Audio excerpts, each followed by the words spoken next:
Señor rector, señores profesores, queridos estudiantes, demás miembros de esta comunidad. Para mí es un gran honor dirigir unas cortas palabras esta tarde, que es una ocasión tan especial para ustedes y también para mí como canciller de Colombia. Y me emociona enormemente ver tantos jóvenes interesados por los temas internacionales. Quiero agradecerle a mi gran amigo Fernando Araujo, ex canciller de Colombia, por la iniciativa que tuvo de invitarnos a hacernos parte de este evento académico tan importante. Soy una convencida de que solo una nación con una conciencia de futuro y comprendiendo también el significado del pasado, tiene la capacidad de enfrentar adecuadamente la globalización con sus grandes desafíos, esta interculturalidad que hay hoy, la facilidad en la movilidad, ser capaces de internacionalizarse para actuar con otras naciones más grandes, más pequeñas, más desarrolladas, menos desarrolladas, pero siempre teniendo claros los intereses estratégicos de nuestro país para saber aprovechar bien las enormes posibilidades que ofrece la experiencia de los demás, ese acervo que se va construyendo a partir de la experiencia. Frente a los retos que nos impone la globalización, Colombia está llamada a abogar por el diálogo, por la cooperación, por la concertación, la complementariedad y la integración con las demás naciones del mundo. La comprensión de nuestra diversidad y de nuestra identidad con nuestras prioridades políticas, económicas, sociales, culturales, ambientales y migratorias permiten hacer esa adecuada inserción de Colombia en el escenario internacional. Pero como lo dije ya antes, siempre hay que hacer ese ejercicio prospectivo. ¿Qué queremos lograr más adelante? ¿Cuáles son nuestros intereses estratégicos?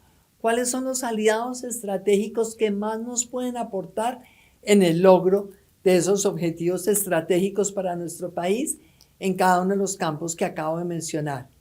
Colombia tiene que comprometerse cada vez más con su internacionalización en los procesos de integración a nivel regional y también de integración global. Asegurar nuestra participación en todos los escenarios, los multilaterales, los regionales, los temáticos, los comunitarios, pero siempre procurando un nivel de excelencia. Nuestro país ha logrado sobresalir muchas veces en el escenario internacional, con propuestas, con planteamientos, con la construcción inclusive de conceptos como el mismo de los Objetivos de Desarrollo Sostenible, donde el mundo entero reconoce que hubo una gran contribución de Colombia, pero también la creación de instituciones donde ese liderazgo colombiano marcó para siempre realmente el futuro de esas instituciones. Es lo que vemos, por ejemplo, en el caso de la OEA o la Organización de Estados Americanos. El sistema político multilateral global está representado por la Organización de las Naciones Unidas. Ese es el escenario multilateral por excelencia y tiene obviamente un sistema de organismos asociados. Desde la creación de Naciones Unidas al finalizar la Segunda Guerra Mundial hasta hoy en día, el mundo ha sufrido una serie de transformaciones muy profundas que no se han visto suficientemente reflejadas en los cambios de esta estructura institucional. Así, por ejemplo, la organización fue creada inicialmente con 51 estados y hoy en día cuenta con 193 estados. Por lo tanto, su agenda se ha transformado, ha aumentado dramáticamente, hay una mayor complejidad ahora en la manera en que se realizan las reuniones, las discusiones, en que se buscan los consensos. Y lo más importante, las instituciones de Naciones Unidas se crearon y desarrollaron en esas primeras décadas de la Guerra Fría, en un mundo donde se regía sobre todo esa bipolaridad. Esa era la lógica que regía en ese momento. Y en esa bipolaridad era la desconfianza entre naciones y no necesariamente la cooperación entre todas las naciones. En ese entonces el concepto de soberanía estaba mucho más restringido, los parámetros estaban mucho más limitados, además al tema territorial. Uno de los primeros secretarios generales de Naciones Unidas indicó muy bien el propósito de la organización. Dijo él, entre comillas, se ha dicho que Naciones Unidas no se creó para llevarnos al cielo, sino para salvarnos del infierno. Es una manera bastante dramática de mostrar realmente las distintas posibilidades en la individualización, en la lucha entre naciones, en los intereses antagónicos. Realmente estamos en algo muy parecido al infierno. Pero en el proceso de construcción colectiva, de cooperación, de compartir experiencias, instituciones, lecciones aprendidas, nos acercamos hacia algo parecido a lo que sería ese cielo. Con todo esto en mente, la Organización de Naciones Unidas sigue intentando mantener la paz y la seguridad internacionales. Su propósito obviamente es el evitar que haya un conflicto entre las grandes potencias y que se salga de curso el sistema. Sin embargo, hoy, con lo que estamos viviendo, también tenemos que ser mucho más críticos en la capacidad de este sistema, porque no solamente se trata del riesgo de un conflicto entre grandes potencias. Hoy nos damos cuenta nosotros cómo la acción unilateral, abusiva, violatoria del derecho internacional por parte de Rusia contra un país pequeño como es Ucrania, de todas maneras puede llevar al mundo entero al riesgo de una confrontación militar de unas proporciones absolutamente inimaginables. Entonces, por eso insisto, tenemos que preguntarnos cómo lograr un sistema mucho más eficaz para prevenir, para enfrentar en un momento determinado lo que puede llegar a devenir en un conflicto y sobre todo para confrontar realmente en el momento en que surja ese conflicto. ¿Cuál debe ser el ABC? ¿Cuál es el protocolo? Cuando se da una acción militar unilateral, arbitraria, violadora del derecho internacional, ¿cuál debería ser el protocolo? La reacción inmediata de los países, el llamado por parte del secretario general, los diálogos, la búsqueda de soluciones, la búsqueda de negociaciones y de mediación, las sanciones económicas si es que ellas caben, la contundencia de las sanciones, pero ese protocolo no es claro y hoy estamos viendo nosotros el horror, el terror de lo que significa la destrucción de un país como Ucrania por cuenta del uso abusivo del armamento que tiene obviamente Rusia. Los tiempos van cambiando, pero la historia tenemos que aprenderla y recordar de ella sus principales lecciones. Acá tenemos que tener claro que el compromiso de todos los estados del mundo debería ser un compromiso por el progreso de la humanidad, por la paz y la concordia entre naciones y entender que el multilateralismo realmente es el que permite que la solidez de las instituciones globales sea la mejor manera de contrarrestar cualquier rasgo autoritario, abusivo, intimidador, intervencionista por parte de un país frente a otros países. Eso es lo único que garantiza ese efectivo mantenimiento de la paz y de la seguridad internacionales. En el caso de nuestro país, Colombia, siempre hemos buscado las salidas diplomáticas y pacíficas. Nuestro país jamás ha sido un país belicista. Nunca hemos creído que las disputas se arreglan por la fuerza, ni amenazando con bravuconadas, ni haciendo uso de las armas, siempre buscando que haya soluciones pacíficas, diplomáticas, negociadas. Y eso es una constante que se ve siempre como un hilo conductor en toda la política exterior de Colombia, por lo cual nosotros fuimos también socios fundadores de Naciones Unidas y también socios fundadores de la Organización de Estados Americanos, OEA, como se los mencioné ya al comienzo, desde que tuvo lugar su creación aquí, en Bogotá, en 1948. A mí me da un pesar enorme no estar en este instante allá con ustedes en Cartagena, y justamente estamos acá nosotros porque obviamente estamos con toda esta cantidad de preparaciones y eventos que vienen desarrollándose en nuestro país, porque cada vez más Colombia se vuelve un referente importante. Lo que me impidió estar en este momento con ustedes es que tengo exactamente en media hora una reunión acá con una delegación muy importante que viene de Italia, empresarios, funcionarios del gobierno, miembros de la cooperación internacional que quieren saber mucho más de Colombia, las oportunidades que tiene nuestro país en el crecimiento económico, ese crecimiento extraordinario que logramos el año pasado del 10.7% del Producto Interno Bruto, las oportunidades que ofrece Colombia en las energías renovables no convencionales, el avance notable de Colombia en ir desminando tantos lugares de nuestro territorio que tristemente las FARC, el ELN, el paramilitarismo, el mismo narcotráfico fueron colocando minas antipersonales en tantos lugares de las zonas rurales de Colombia, y en todo eso somos un referente internacional hoy por hoy. Y tengo entonces ese evento acá en un rato, pero quiero estar acá con ustedes, presente, escucharlos el ratico que sea posible para decirles, sin duda, estamos en un momento en donde, a pesar de los avances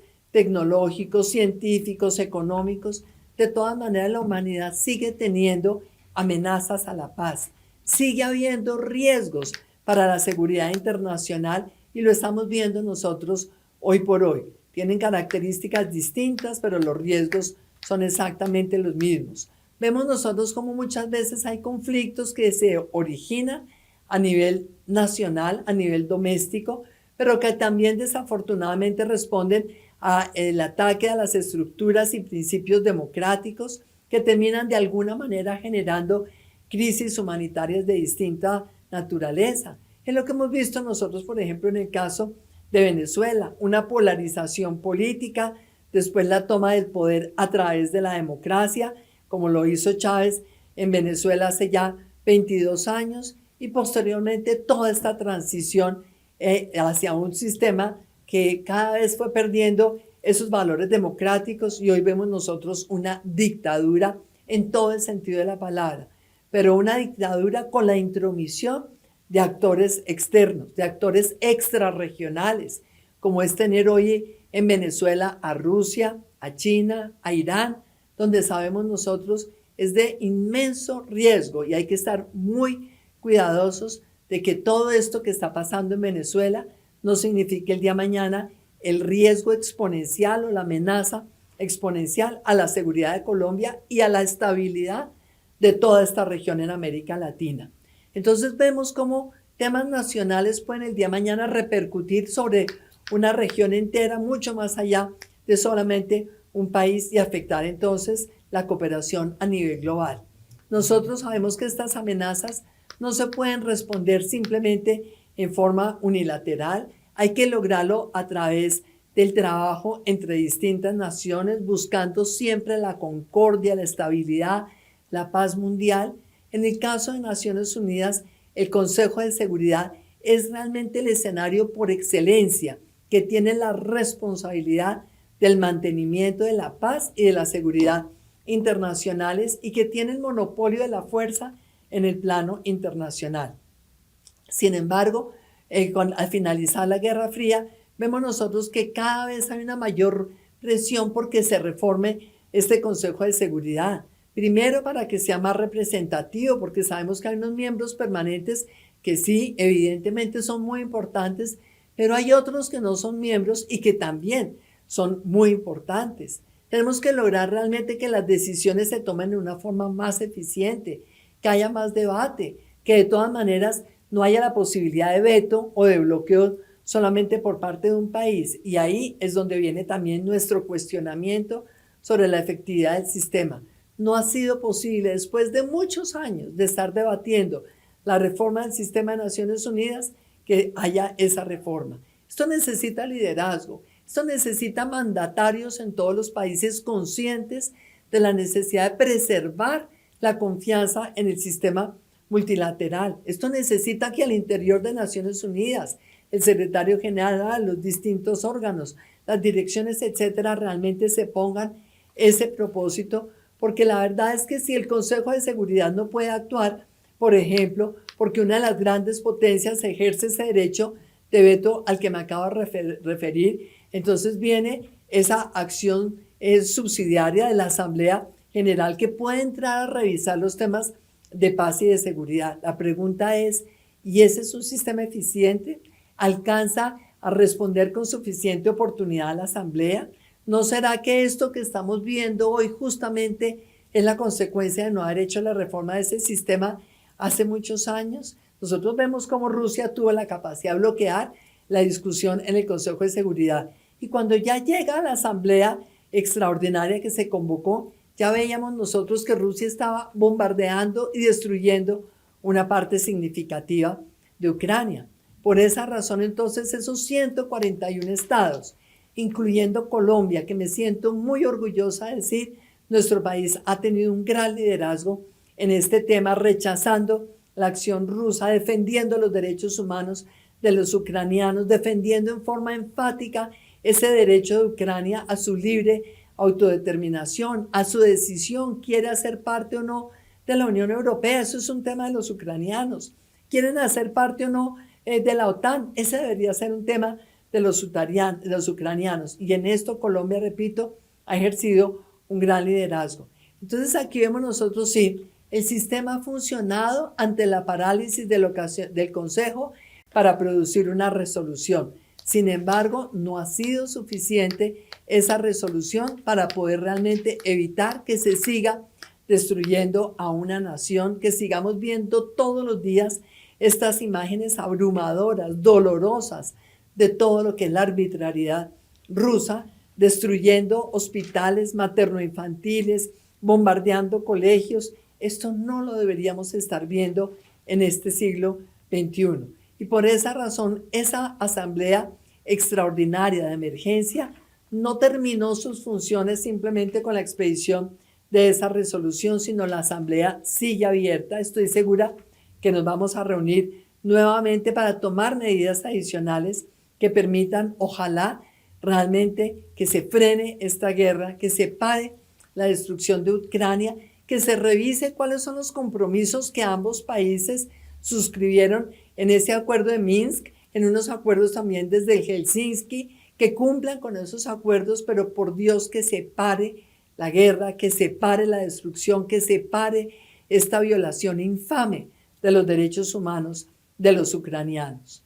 Para todos los Estados miembros de Naciones Unidas, los principios y propósitos de la Carta Constitutiva de esta organización no simplemente son una enumeración de valores y de principios, sino que constituyen un marco normativo que es nuestro actuar, el que rige nuestro actuar a nivel internacional. Ese marco normativo es el derecho internacional, el respeto a la soberanía, la integridad territorial, la independencia de los estados, el derecho a que no haya una injerencia externa en los asuntos internos, el principio de la solución pacífica de las controversias internacionales son columnas vertebrales sobre los cuales se deposita toda la solidez del derecho internacional y de las relaciones internacionales, que son tan válidos hoy, tan necesarios como lo fueron hace 77 años.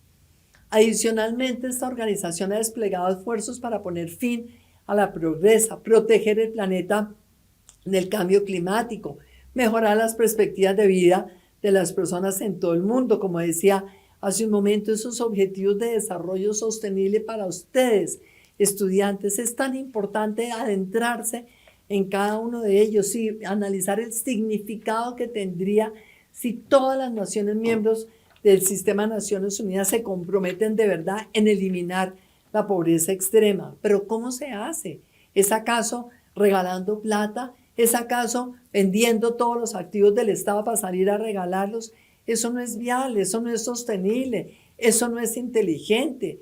La manera de acabar la pobreza extrema, la manera de reducir la pobreza a su mínima expresión es generando empleo, es generando desarrollo, es generando prosperidad, es estimulando el desarrollo empresarial, pero también es haciendo que todo este trabajo de desarrollo se haga con un gran compromiso con la sostenibilidad ambiental. Ya no es válido como hace 30 o 40 años decir, aquí hay países que tienen su modelo de desarrollo basado simplemente en las industrias extractivas y lo demás no nos importa. No, hoy sí importa. Hoy hay mercados que se cierran y que se seguirán cerrando ante el carbón, ante muchos de los productos no renovables. Entonces, por eso, la apuesta por el crecimiento y el empleo tiene que estar atravesada por ese factor transversal, el compromiso con la sostenibilidad.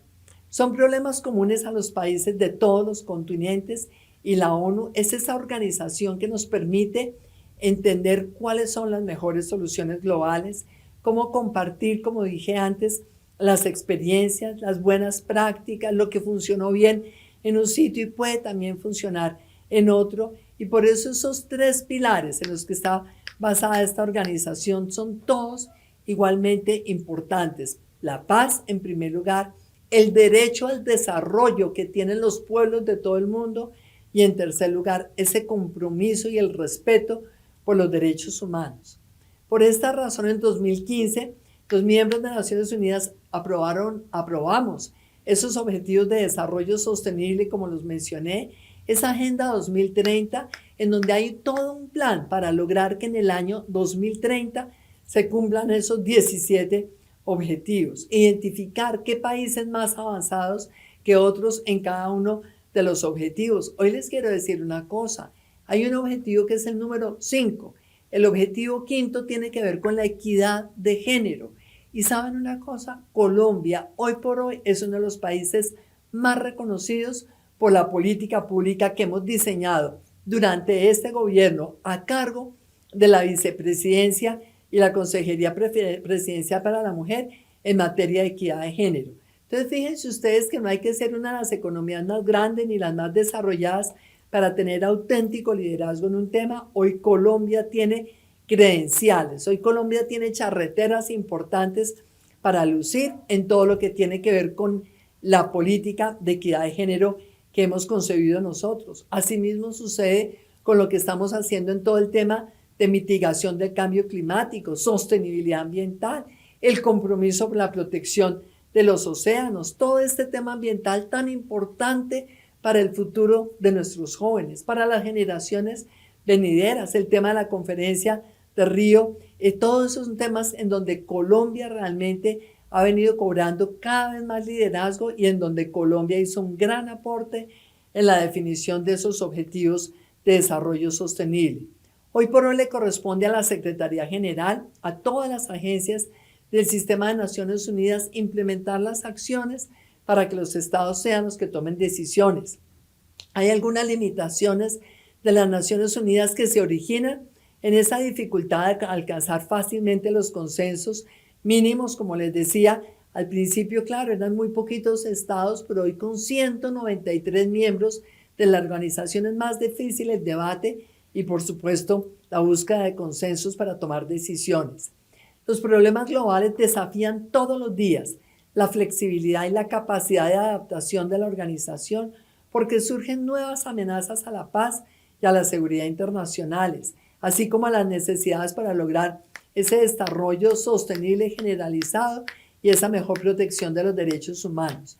El mundo ha cambiado enormemente durante estos 77 años y en este momento es muy importante que la voz de ustedes sea cada vez más sonora, que la voz de ustedes esté cada vez más enfocada en ese futuro sostenible, en ese futuro próspero, en ese futuro incluyente, en ese futuro donde ustedes son los más convencidos, como también lo estamos nosotros, que la humanidad entera debe trabajar para cerrar brechas y de esa manera lograr una verdadera concordia a nivel nacional e internacional.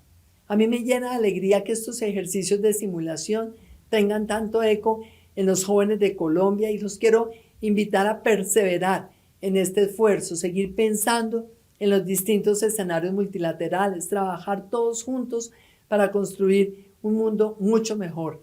Este entusiasmo tiene que lograr que el día de mañana muchos de ustedes lleguen a escoger el servicio público como su escenario de vida, que responda a una vocación, el servicio al país, que ese servicio se haga desde el manejo del Estado, entendiendo que el privilegio de hacer parte del Estado es un privilegio que conlleva una gran responsabilidad.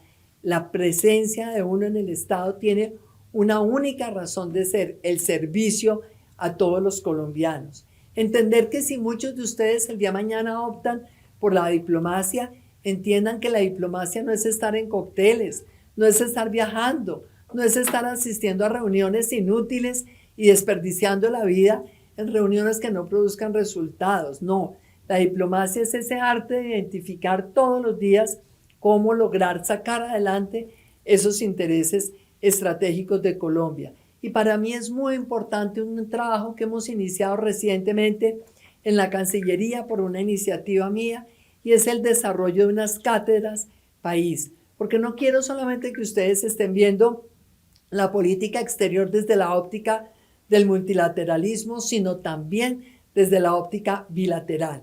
Y lo que he pedido en la Cancillería y en lo que estoy trabajando personalmente es que saquemos nosotros una selección de países especialmente importantes para Colombia. Este año estamos celebrando 200 años de relaciones diplomáticas con los Estados Unidos, con Perú, con Chile, 70 años de relaciones con Corea, con Israel. Y lo que vamos a hacer en estas cátedras es que vamos a tener un conjunto de académicos, profesores, algunos colombianos, otros internacionales, para mostrar la importancia que tiene cada uno de esos países. Esta semana hicimos, por ejemplo, la cátedra sobre Israel. La semana pasada la hicimos sobre Japón. En esa cátedra sobre Israel estábamos mostrando nosotros la importancia que tiene Israel en el mundo, la importancia y los aportes de Israel a la economía mundial, los aportes de Israel a la ciencia, la tecnología y la innovación, los aportes de Israel a la construcción de instituciones multilaterales y regionales, los aportes de Israel en temas tan importantes como la equidad de género también, los aportes de Israel a la educación, al desarrollo de la agricultura inteligente, el riego inteligente. Con seguridad ustedes han oído hablar muchísimo de los kibbutz, donde Israel ha logrado tener una de las agriculturas más eficientes y más productivas, produciendo en un desierto. Y en esa cátedra también lo que hacemos nosotros, después de presentar la importancia de cada uno de esos países, es mostrar la importancia de esta relación bilateral. ¿Por qué Colombia estableció las relaciones diplomáticas con ese país? ¿O por qué con Estados Unidos hace 200 años? ¿Qué ha pasado en estos 200 años de historia? ¿Cuál ha sido el valor de la cooperación que nos hemos brindado mutuamente? Y después de mirar este repaso a la historia, ¿qué nos espera en el futuro? ¿Cuál es la expectativa que tenemos? ¿Cómo deben ser nuestros siguientes 100, 80 o 200 años en la relación con Estados Unidos, en la relación con Perú, en la relación con Israel, en la relación con el resto de países latinoamericanos, Ecuador, por supuesto Bolivia, Perú, Venezuela, Costa Rica, el Caribe? Y en estas cátedras yo quiero tener muchísimo a los estudiantes de Colombia atentos, interesados, con mucho apetito intelectual por entender este mundo internacional. Quiero también que nuestros profesores se interesen por participar. Y le pedí entonces a ASCUN, que es el gremio de las universidades colombianas, que invitemos a que las 70 universidades que hacen parte de ASCUN seleccionen un grupo de investigadores para que se especialicen en alguno de los temas de toda esta lista de países, y para que esos investigadores también nos acompañen en estas cátedras, bien sea de manera presencial o bien sea de manera virtual. Me están afanando porque sé que el programa de ustedes ya está un poco corrido.